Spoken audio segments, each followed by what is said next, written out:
The Spin-off Podcast Network.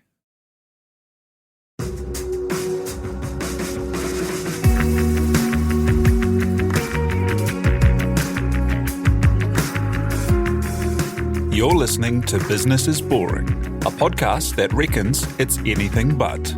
Business is Boring is brought to you by SparkLab, offering inspiration and practical advice to help businesses find their edge.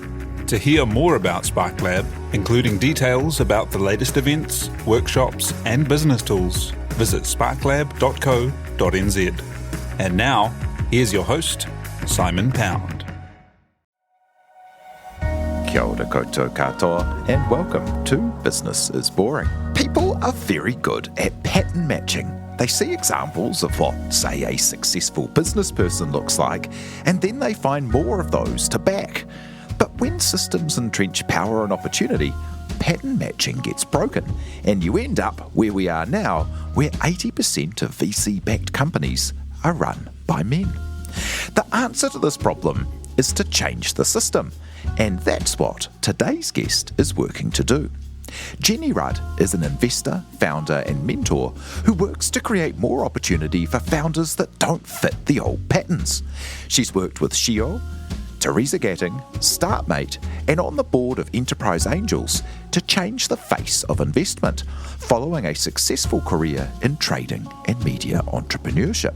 She's now become a co-founder again with new software platform Dispute Buddy, and she joins us now to talk the journey.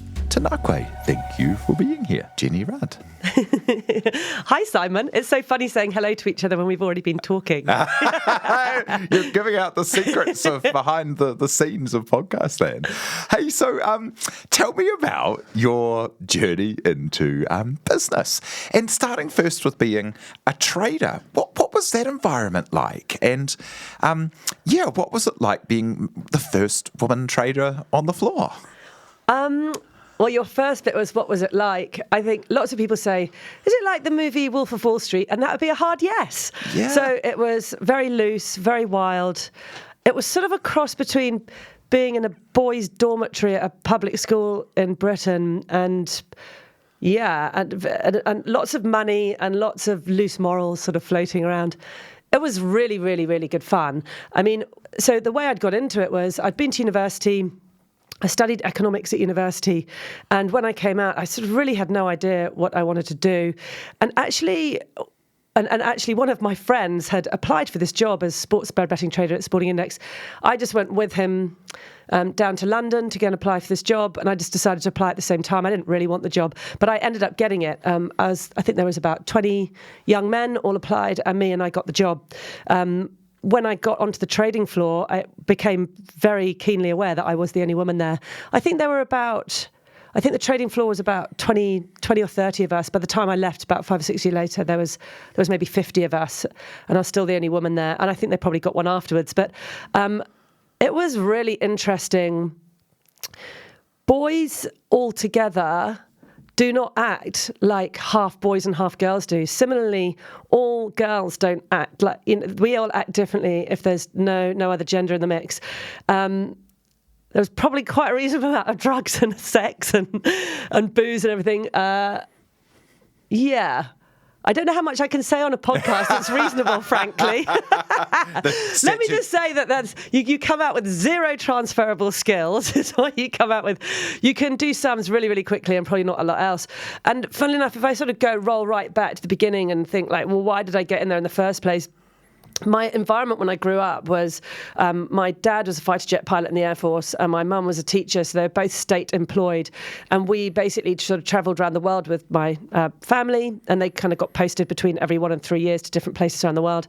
So my brother and I kind of move around between all these Air Force bases. On an Air Force base, in your house, you don't own any furniture or anything. So every house that you move to around the world, it's got the same furniture, it's got the same style houses, the same streets, the same everything. You just move and I think we had our own cutlery, maybe. I'm not sure. No beds, nothing. So I grew up in probably quite institutionalized way. And then in between that, I went to boarding school in England. So when I was very young. So really structured environments. I don't think I even lived on a street until I was about 18.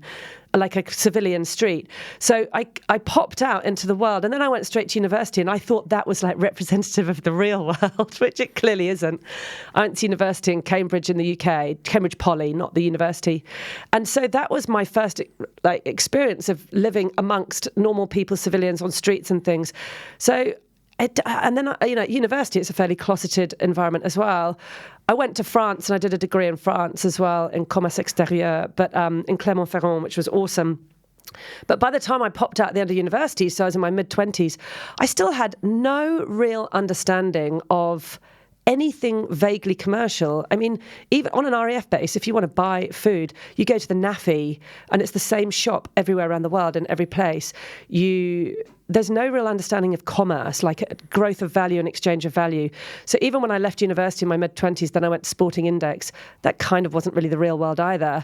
And then when I left there, I decided to go travelling, and I, funnily enough, I'd gone to watch Whale Rider on Kensington High Street in the cinema with my best friend Helen Childs, and we went, that looks cool. New Zealand looks quite nice. They got whales and stuff. Should we go?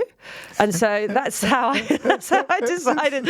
So I kind of put New Zealand into my itinerary for travelling. And Childsy, she was a political affairs person. She helped lobby governments at the time, and she decided to take a month off work and come out and meet me. And so that's what we did. That's the first time I came to New Zealand. And I ended up, like, a few things happened in between, but I ended up living here. That's so. And when you say about, growing up in that kind of institutionalised public service life and not really knowing commerce, that's something that's been a bit of a theme of the pod, actually, is like I grew up in a family with two teachers and no kind of an interest in commerce. And I had this view that business and all of those worlds were incredibly grey, incredibly rules-bound, incredibly straight, and not fun or creative or interesting at all. And that it took years of being in business to kind of shake that. That's really interesting that that's how you saw it. And I wonder, do you have that perspective? Did you have that perspective when you were young, or do you retrospectively have that thought? No, but I didn't want to go, and I thought studying marketing was, soulless and all of this kind of stuff. Well, I don't know if I even thought that, because I was having such a ball when I was a child. Like, I'm really close to my family. We went, when you move to all these airport spaces, you have such an amazing time. You're constantly going on holiday. We were climbing Mount Kinabalu, the tallest mountain in Southeast Asia.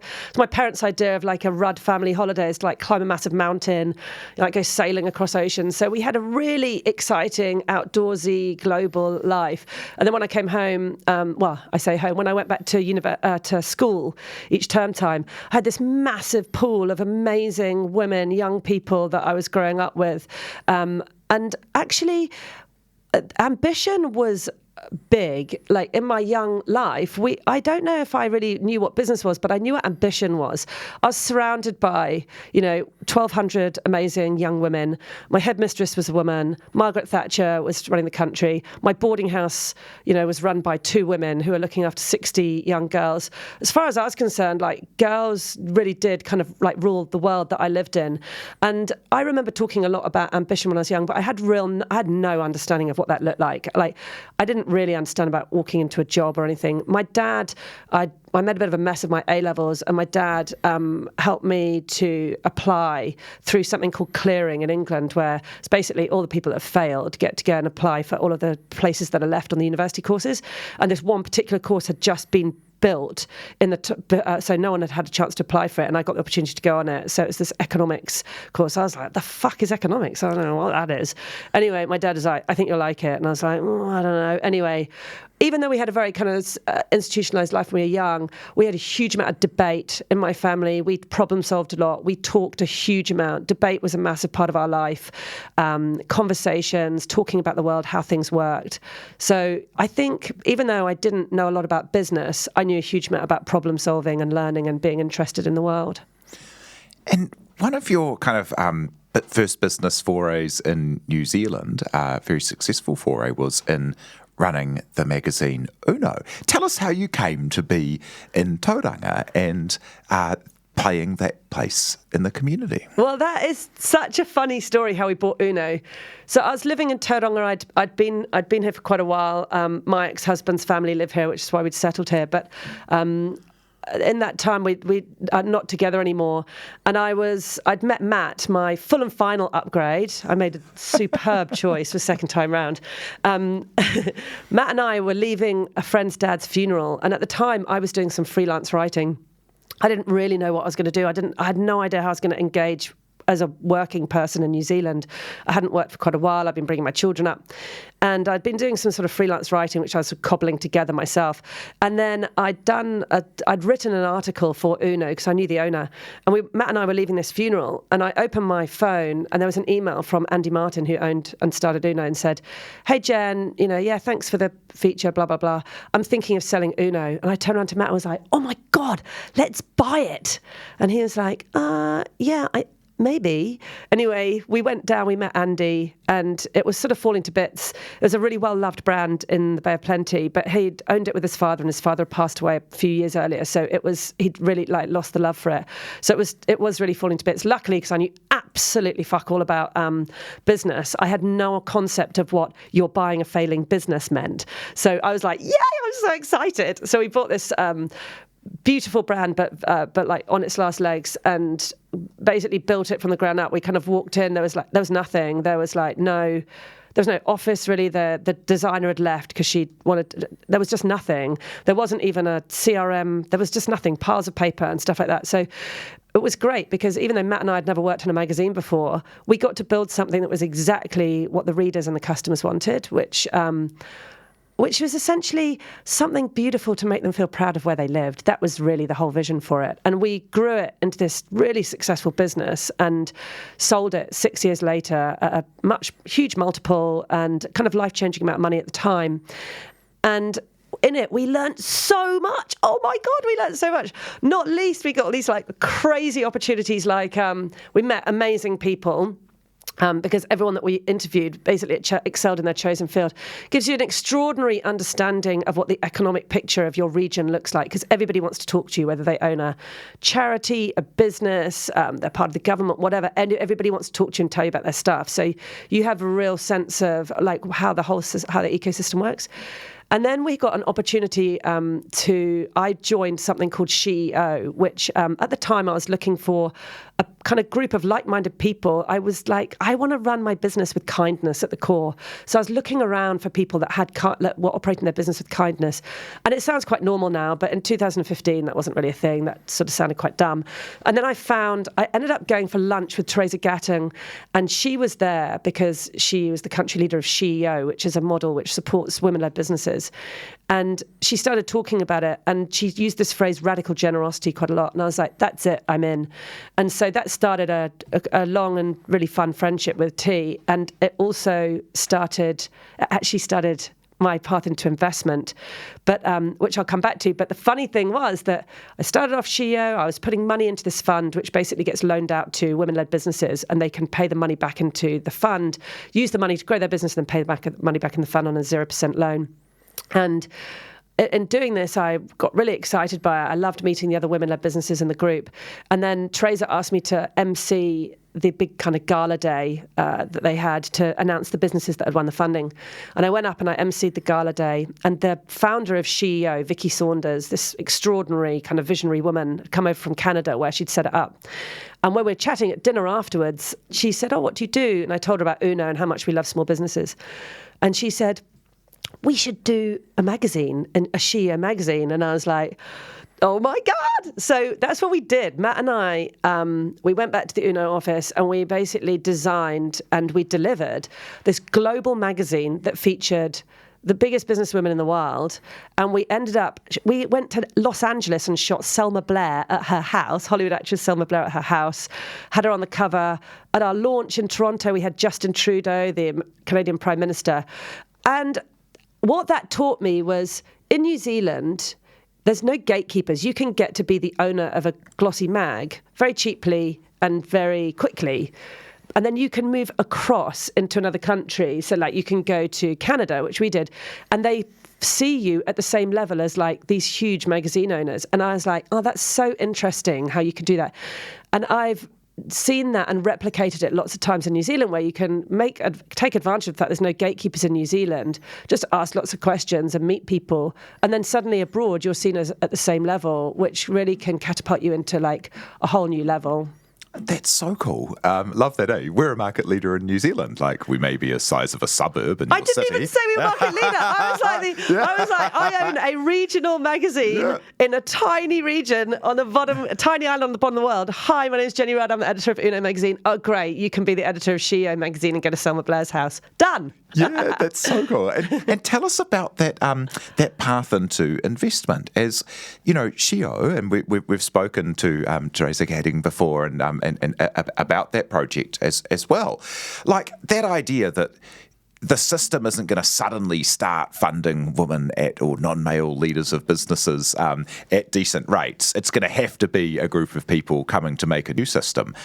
It's so cool and so powerful. Tell us about your journey into that and what the situation that you saw was. Well, you make a really good point, you know, that there's lots of different groups of people who are underfunded. And I think the thing that we should all remember is that, you know, skills and attributes, they're evenly distributed amongst all of us, but opportunity to utilise them isn't. And so traditionally, the groups of people who are underrepresented in terms of like being founders of big, huge companies are women and people of colour, and people with disabilities, and people come from marginalised groups. There's nothing new there. But what is really important to note is that all of those groups of people, they bring such an exciting way of looking at the world from their perspective, and they solve really big problems. So that's why Shio came about, because Vicky saw that only of all venture capital that goes to startups. So startups are super important because they're disruptive models. They're not like normal businesses where you, like my magazine, it's a well-worn business model. It serves a really particular need. Everybody knows that they work. You just follow the path of how all the other ones work, and it works well. You can have some little differentiating factors, but essentially it's like a trodden path.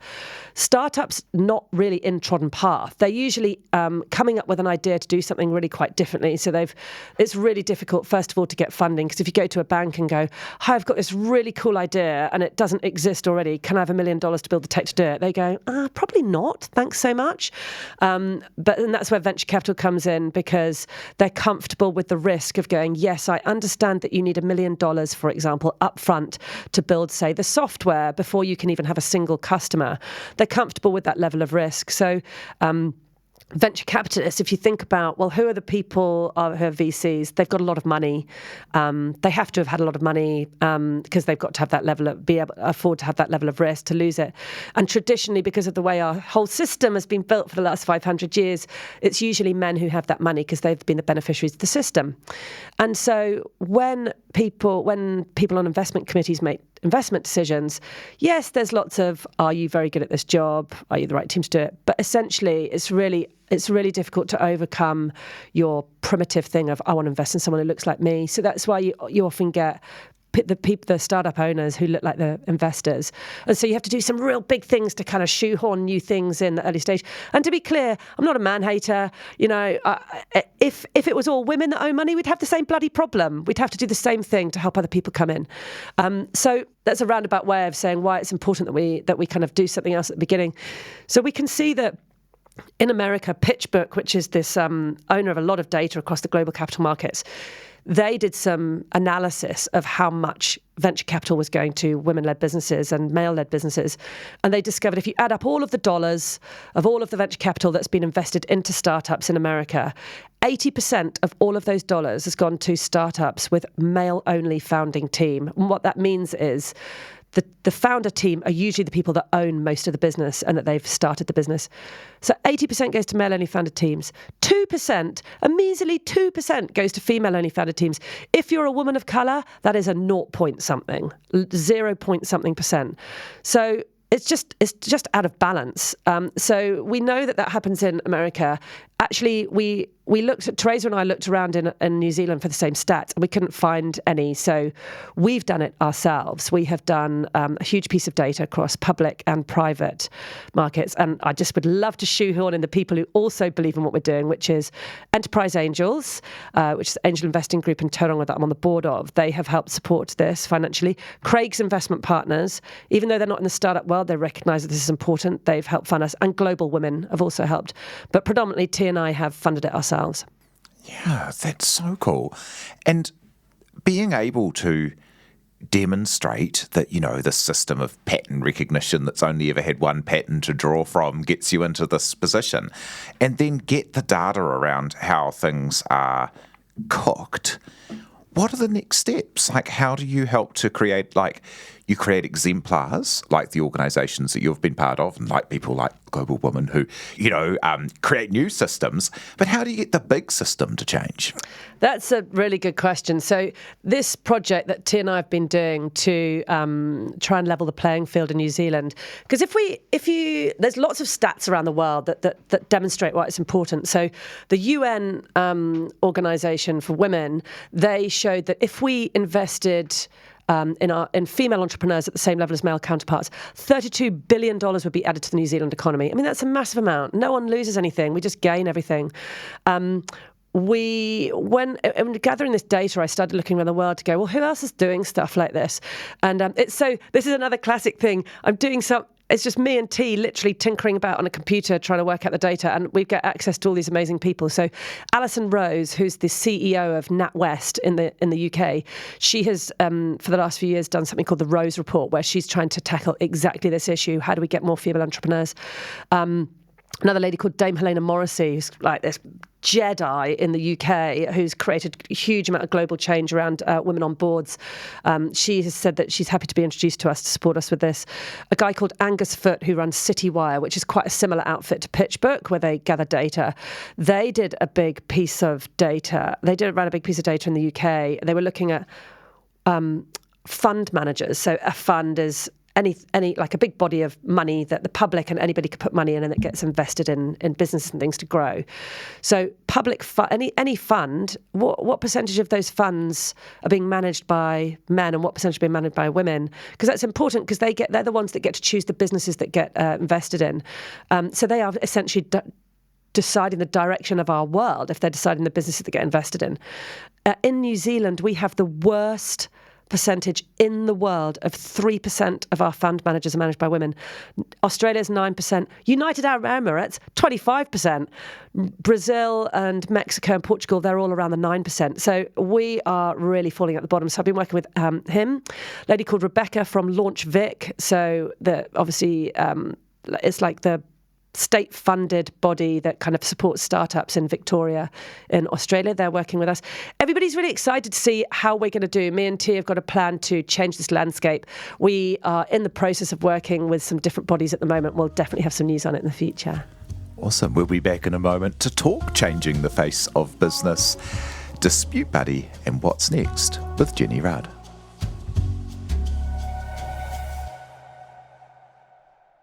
Spark is proud to partner with the Sustainable Business Network and the Climate Action Toolbox. The free Climate Action Toolbox can provide you with simple step-by-step guides to measure and reduce your emissions. Help lead the way to a low-carbon future for New Zealand. Visit sparklab.co.nz/sustainability to find out more.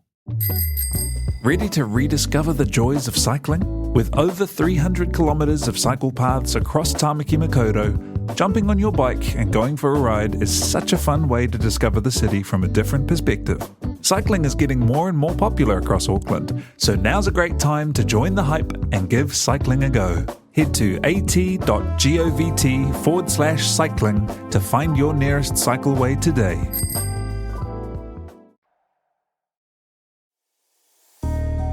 Hoki mai anō, and welcome back to Business is Boring, where we're with Jenny Rudd, investor, mentor, and founder. Hey, so tell us about being an investor. How did you get involved with Enterprise Angels, who you just mentioned there, and who are they for anyone who might not know? So Enterprise angels are a group of angel investors. So angel investors are usually people who want to invest in startups, but they might not be part of the venture capital world, like in a kind of structured way. They just want to put their own money directly into businesses. And there are a lot of angel groups around the country. Enterprise Angels is one of the bigger ones in Tauranga.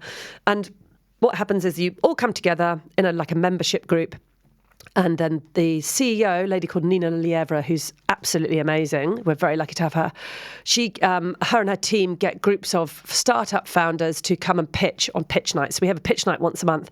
They come and pitch to us, and then the angel investors decide as a group whether they want to invest. And when they pull all their capital together, capital is money. When they pull it all together, they've got a lot more kind of power to support the founders. So I joined Enterprise Angels because they're in Tauranga. I really like Nina. She's really clever, super smart, really passionate about the area.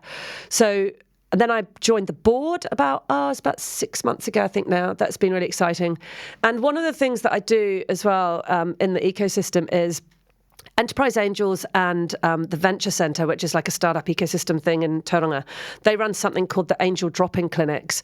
And so founders who are kind of pre-capital raising, and just to be clear, capital raising means when you've got a startup, a small business, this business that you want to grow, you often need money, capital, to grow it. So capital raising is basically you going out to people going, do you want some equity, shares in my business in exchange for you giving me capital, money? That's basically what capital raising is, exchanging equity for cash. So pre-capital raising, lots of these young founders come into this group, and once a month, 2 or 3 of us angel investors sit down and just talk them through, that's a good idea, or these are the things you need to think of, and so on. In doing these, by the time I was doing this, I was probably about a year or so outside of selling Uno, and Matt and I had had the most amazing year. We sold Uno in November 2020, had a really great deal and really pleased. We were kind of really needed to create a lot of space to move into this next world of investing that we were doing a lot on. And we ended up having an amazing time. We went to Miami to the Bitcoin conference and learnt loads of these 25,000 other people and did all sorts of interesting stuff. And learned a lot more about investing, got a lot more involved with founders and helping them and supporting them to solve problems. Started doing this angel drop-in clinic. And by this time, I'd started to refine down of what kind of business do I really want to grow next? I recognized a few things. One of them was I wanted a cash flow positive business this time. Magazines are not cash flow positive. They're quite a hard business model. I wanted cash flow positive. I definitely wanted something that was really highly profitable, so I probably wanted to use tech. I wanted to solve something that actually made life better for people less fortunate than me, and I don't mean that in a cringy, weird, I'm such an amazing person kind of way, but genuinely, if you're going to start a business, what is the point unless you're going to make life better for people? There's just no point. And there's so many people for whom you could make life a lot better just with small, easy things. So I kind of had that in my mind. I wanted it to be simple. I didn't want a lot of staff, and I wanted it to be highly profitable. So I'd seen a few examples of this around, and one that I'd seen which worked really well was when in the magazine industry, we used something called Blink Plan, which is this super simple product which just showed the flat lay. A flat lay is basically all the pages laid out so that you can upload thumbnails of your magazine to it. It was a very simple product, and it had global reach. Probably only had 1 or 2 people working it. I think it was a guy called Jörg in Sweden or something. And I was like, that's the kind of model that I'd like. But I mean, that doesn't really help people per se, but yeah, it was good. So I was looking at this stuff. Then I was running these I always have this tendency. I was running the angel dropping clinics. I was not running them. I was part of them. And in came this amazing lady called Vicky Smith, and she came in and she said, I've got this business called Sea Spray. She had built a business because she recognized that kiwi fruit orchards, when they sprayed their fruit, it was affecting their neighbors. So she set up a business that notified the neighbors when the kiwi fruit crops were being sprayed. So she'd built this whole business on her own. She'd done the tech, done everything. She'd won Startup Weekend in 2013. She'd run this business for 7 years. It's really profitable. She was absolutely total standout founder. I was totally gobsmacked, and she really underplayed all of her achievements. Really cool Maori woman, 37 years old, had built this thing on her own, 3 small children. And I said, so are you here because you want some more help with that? She said, no, I've got this other idea called Dispute Buddy. And she slapped down this 1-pager on the table with a wireframe of what it could look like. And she said, I went through a dispute with a landlord and for the tenancy tribunal, and I had to gather all of the comms that I'd had with my landlord across all these different platforms, email and text and so on. And it was an absolute nightmare. It took me 10s, 20s hours, and it was so difficult. And I think there could be a better way of doing it. And I literally had like this ta-da in my brain because I had a couple of years earlier been through something similar. And so I had to do the same thing. I'd spent about 40 hours gathering comms between WhatsApp, Facebook, all sorts of different things. When you're under quite a lot of pressure, it's very nerve-wracking. You've got people all around you saying, oh, it's really difficult to make your children safe through court.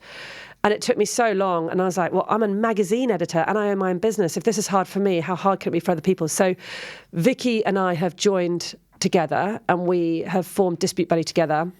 We did that last year, and we have made fantastic headway because of all of her amazing experience in running a tech startup already, and my kind of broad experience across with other founders and so on. We've got a real deep understanding of how to build our product in the most lean way possible with zero investment, and we're at the stage now where we've just built our prototype and we're about to test it. This week, actually, is our first round of testing. We have got the lawyers from the top Australian family law firm called Launder & Rogers in Melbourne who are working with us to supply a stream of family lawyers to test our prototype. So that's where we're at with that. That's so cool. And how's the journey going in as a founder after having been an investor and a mentor to people and building a company like this from the ground up? It is so fun. I feel so deeply privileged and lucky to build a business with Vicky, who brings such a different way of thinking to me. I've only ever worked with my husband before in business, and we've got real sense of groupthink, me and Matt. I love working with him. So Vicky and I have been working together. It is so fun. The learnings that I've brought across, because as well as sort of working with lots of founders, I'm a mentor on a program called StartMate, which is a startup accelerator underneath Blackbird Ventures, one of the biggest and the best in Australasia. So I'm a mentor across that as well. So I get to see a lot of founders and a lot of problems in early startups, and I do a lot of work with founders to help them problem solve at the early stage. So to be able to bring all of that to our own is just, I feel so fortunate. It's really exciting. It means that we're able to grow it as well with no capital at the moment. We've spent very, very little money, and we're very focused on growing the business to a stage where, as every founder should, not get investment at the beginning, but like only when they absolutely need to, when they've exhausted all other opportunities and avenues. Yeah, and be using tech to provide a very important help at a very difficult time. Yeah, so what we discovered, Vic and I went out and did a massive load of customer discovery interviews, and what we discovered is that our tech is going to disproportionately help the people with the most problems in this space. So in order to gather all of your comms for a dispute, which is a really important part of it, everyone's got to do it, to take it in an affidavit if you've got a lawyer, or if you haven't got a lawyer or can't afford it, or if you're in tribunal where you're not allowed a lawyer. You've got to gather it all yourself. If you've got money and tech skills and time, you are massively at an advantage to either resolving your dispute or even having, just taking part in it. And what we know is that disputes, particularly between two close people, they can really bring you down, and like it's a dire place to be for people. And if you can resolve your dispute quicker, you can move on with your life, and then that opens up so many opportunities for people. So even for people who are really privileged, our tech will really help them, but it will really help much more people who don't have that privilege. Because access to justice should be equal to everyone. If you're an arsehole, an angel, rich or poor, it should be the same. Like, justice should be the same, but it's not. No, it really isn't, is it? And a couple of questions that we like to ask everyone on the podcast. What would your advice be? You are involved in a lot of things that give advice to people. What is your advice for people who do see a problem like that and they want to build a tech business around it? How do you get started, and what should you be doing? I think the first thing that you should do, if you've got zero experience, you don't really know how anything works, is go on and just Google some local, like a startup or like your local ecosystem startup things. So like in Tauranga, we've got something called the Venture Centre, which is run by Pascal. Every town around the country, go to Priority One or your local economic development agency and say, I want to start this. I think I've got an idea. Can you help me go and talk to people? Talk to as many people as possible, because I think the interesting thing in the startup space is there's access to a huge amount of advice, and it's all free and it's really useful. You don't have to take any of it. You can just listen. That's what I would do. Yeah, love it. And as a final thought, what will success be for you? Success is probably exactly what's happening now. Having loads of fun, making a change, hanging out with my gorgeous husband, and as much as possible with all my children and my mum and dad, who now live here. They moved here in COVID, and really just genuinely making a change. I think everybody says that, and it's the people are probably rolling their eyes hearing me say it, but that's all we all want. We want to belong. We want to do good things. I want to leave the world net positive, not net negative. I love it. Thank you so much for coming and sharing your story today, and can't wait to see what you make happen next. That's Jenny Rudd, founder, investor and mentor. Kia ora.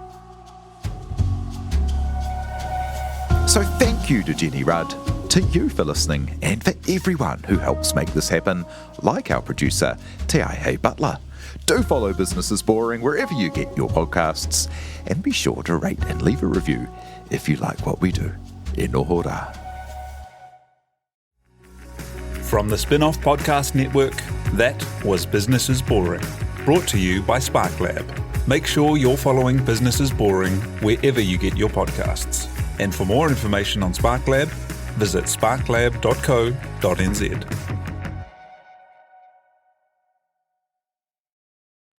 Kia ora e te iwi, Te Aihe Butler here, podcast manager at The Spin-Off.